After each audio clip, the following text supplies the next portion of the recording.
everybody has a family to try to go back home to. And we're out either trying to help somebody that might be broken down on the side of the road, a vehicle that was crashed, or stopping somebody. Move over to an adjacent lane if it's available, slow down. If it is a smaller road, like how some of our county roads are, just to be able to give a little bit of room to that if something does happen, hopefully one of us don't get struck.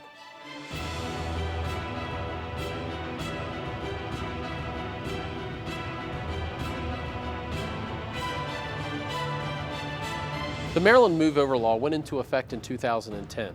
The intent of the law was to provide increased safety for emergency responders operating on the highway.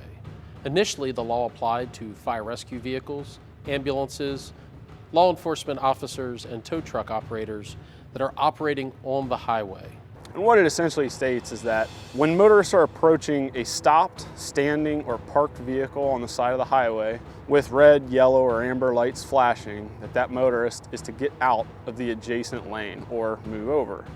And we understand they can't always do that, so in the situation where they can't get out of the most adjacent lane, simply slow down to a speed that's more reasonable to where they can pass us and other workers and crews safely. What it includes now is it always included tow service vehicles, but it also includes any kind of service vehicle that's along the road, and that would also include anybody with waste collection, anything that has amber lights that are flashing and are public service vehicles working along the highway. Some of the precautions we'll use on, say, traffic stops, we'll get the vehicle angled in a certain way. It kind of gives us a little bit of coverage and cushioning in case the vehicle gets rear-ended. It doesn't necessarily push it directly into the vehicle that we stopped. The other thing we do is we try and make, where feasible, a passenger side approach in an effort to get us away from moving traffic as best we can.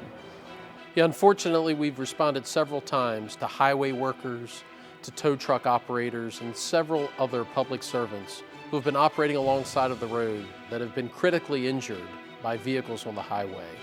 Unfortunately, it is common that state police officers, any state highway workers, all of our utility and public service workers are struck. Our transportation workers, and specifically our chart units, we've had over 100 hit in the last couple of years, and specifically this year we've had 16 chart units that have been hit by motorists that did not get over.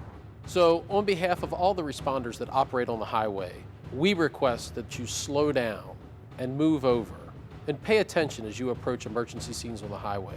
The safety of our responders and the general public are depending on it.